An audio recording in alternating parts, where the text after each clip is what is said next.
Boa tarde, vamos nós aqui na palavra do Senhor, vamos degustar da palavra. A palavra de Deus, ela é vida, ela é o nosso alicerce, ela é a nossa direção, né? Sem a palavra de Deus, como que a gente vai viver? Eu sei que muitos tentam viver sem a direção do Senhor e até vivem, mas uma hora ou outra vai necessitar voltar para os braços do nosso Senhor e pedir a direção dele, porque só com a direção de Deus a gente vai conseguir viver em paz nessa terra. Paz, entre aspas, porque a nossa batalha é árdua, todos os dias. Todos os dias nós temos que matar, como se diz o ditado, um leão. E já tem um outro esperando para você matar. Então temos que dar graças a Deus todos os dias. Agradecer pelos nossos filhos, por Ele ter nos dado. Agradecermos pela nossa família. Ai, mas a minha família tem muitos problemas. Seja grato, seja grata por aquela família, porque talvez aquela família ela veio para nos ensinar um trabalho árduo que é a mansidão. Quem de nós é tão manso que suporta tudo? Vai ter uma hora que você vai explodir. É da natureza humana.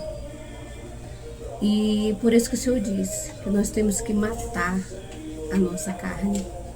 Nós temos que matar essa nossa natureza que grita dentro de nós. E eu estava lendo aqui na palavra e eu achei muito interessante, muito bonito.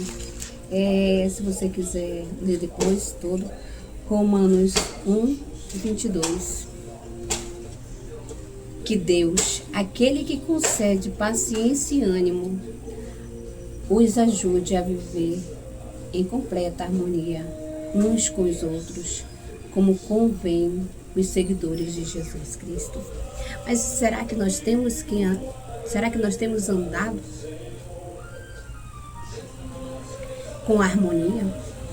Será que nós somos harmoniosos uns com os outros? Será que nós somos pacientes? Não, muitos de nós não têm paciência nem com a gente mesmo. Diz assim, eu não tenho paciência nem comigo, vou ter paciência com o outro. Mas o Senhor diz para nós termos essa paciência. O Senhor, Ele veio não para ser servido. Ele veio para servir. Isso já mostra para nós o quanto nós temos que descer. O quanto nós temos que ser servos. E muitos não querem ser servos de jeito nenhum. Qualquer poderzinho, qualquer dinheirinho já se infla. Já acha que é o rei. Já entra num carro. Já quer passar por cima de todos. E aí você pergunta, você é de Deus? Sim, sou de Deus. Deus sabe que eu sou dele. E aqui mesmo na palavra de Deus, quantos falaram no nome do Senhor, mas nunca foram de Deus. No livro de Apocalipse também diz que quando o Senhor vier, muitos chegarão perto dele e falarão, Senhor, eu preguei no teu nome. Afasta-te de mim, eu não te conheço. Senhor, mas eu falei, afasta-te de mim, eu não te conheço. Mas por quê? Porque o Senhor sabe que o coração não é dele. Que é só da boca para fora. que qualquer tempestade, qualquer temporal te tira da presença dele. Qualquer festa, qualquer alegria já te tira da presença dele. Já te esfria na presença dele. Você tem sido fiel todos os dias com o Senhor? Você muitas vezes fala para o Senhor, eu vou fazer isso, mas você tem feito o que você prometeu a Deus?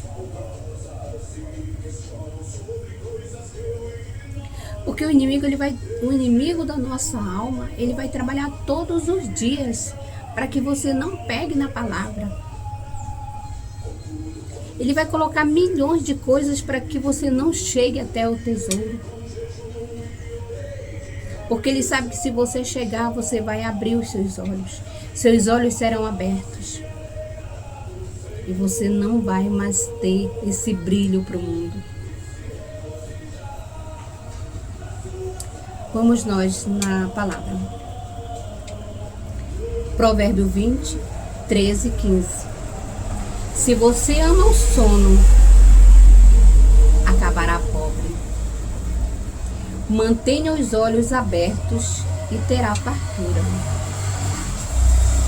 de alimentos. O comprador pechincha e diz, não vale nada, mas depois conta a vantagem de seu bom negócio. As palavras que transmitem conhecimento são mais valiosos que as grandes quantidades de ouro e rubis.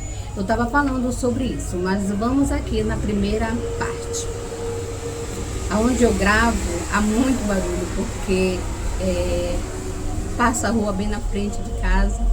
Mesmo eu estando na parte alta, o barulho é bem intenso. Mas vamos nós aqui. Se você ama o sono, acabará pobre. Mantenha os olhos abertos e terá fartura de alimento. O que se você ama o sono? Ele fala aqui tanto do sono espiritual quanto daquele ser humano que ele é preguiçoso mentalmente. Se você ama ficar na cama, se você ama perder o seu tempo com coisas que não te edificam, você vai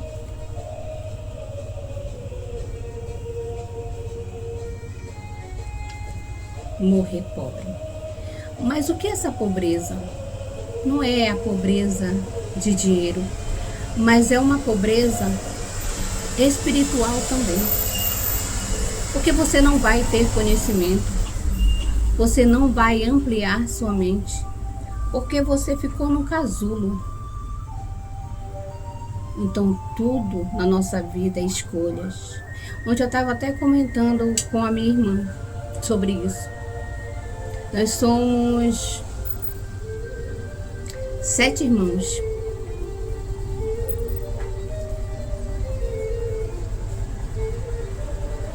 E como eu gostaria que todos esses 7 irmãos tivessem a mesma mentalidade que eu. É como se nós estivéssemos em uma faculdade. Poucos passam pelo seu esforço. E muitos passam por muitas vezes fazer coisas que vêm ser mais fácil, vão por caminho mais fácil. Eu falo porque eu já fiz uma faculdade e sei como é que é, os truques, as manhas. Então, muitos de nós queremos sempre algo mais fácil. Eu não quero perder o meu final de semana. Aí não estuda no final de semana. Quando chega perto da prova, vai estudar e querer que ali fica tudo gravado, mas não vai ficar. Então, a maioria de nós quer só o comodismo, quer só aquilo que dá prazer. Mas lembre-se, aquilo que dá tanto prazer levará você a ruínas, a quedas. O comprador pechincha e diz, não vale nada, mas depois conta a vantagem dos seus negócios. Aqui é uma coisa muito, muito ruim para aqueles que trabalham no ramo de comércio. Porque o ramo de comércio, ele te ensina que muitas vezes você tem que agir de má fé com o outro para que você cresça.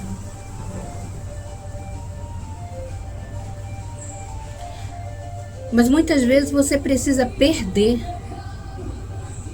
e deixar Deus no controle de tudo. Mas quem de nós tem a confiança em Deus completamente?